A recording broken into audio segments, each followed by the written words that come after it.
Dal 16 al 21 di aprile torna a Miami, in Florida, il Sicilian Film Festival. L'anima di questo festival è Manuele Viscuso, che nella vita fa lo scultore, ma evidentemente la passione per la terra siciliana è molto forte e si incanala in altri ambiti. Pino Guglielmo ci fa sapere esattamente di che cosa si tratta.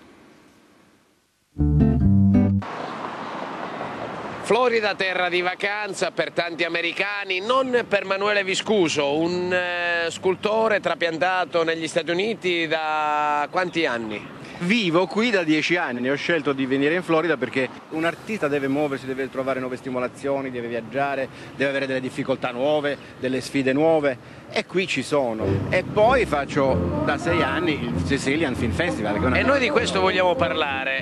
Qui negli Stati Uniti, grande successo, siamo alla 6ª edizione. Siamo alla 6ª edizione e sempre di più il Sicilian Film Festival si pone come un'ambasciata culturale della Sicilia.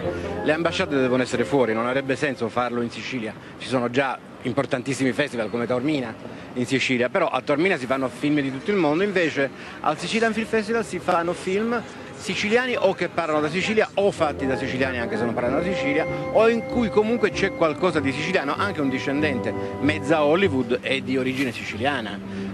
Susan Sarandon è una, Frank Sinatra era un altro, Frank Capra, il più grande regista americano sono tutti, nato a Bisacquino in provincia di Palermo, poi venuto qua. C'è qualcosa che unisce la Sicilia e il siciliano con il cinema. Sarà la voglia che abbiamo tutti noi di fare teatro, ogni nostra casa è una commedia e ogni nostra cosa è una tragedia. Ecco che ce l'abbiamo proprio nel sangue, il dramma, il teatro e il cinema. Tanti non siciliani vengono in Sicilia a fare film, abbiamo avuto da Visconti italiano, abbiamo avuto Wim Wenders, abbiamo avuto tantissimi altri. La Sicilia è una terra di cinema pazzesca, non si era mai pensato di unire un unico corpus, tutta questa cinematografia che vede la Sicilia direttamente o indirettamente coinvolta, e ci ho pensato io 6 anni fa inventandomi il Sicilian Film Festival. Possiamo dare qualche anticipazione? Abbiamo annunciato una serie di titoli, il più importante dei quali potrebbe essere Father di Pasquale Scimeca, interpretato da Franco Nero e Claudia Cardinale, che dovrebbero anche essere nostri ospiti.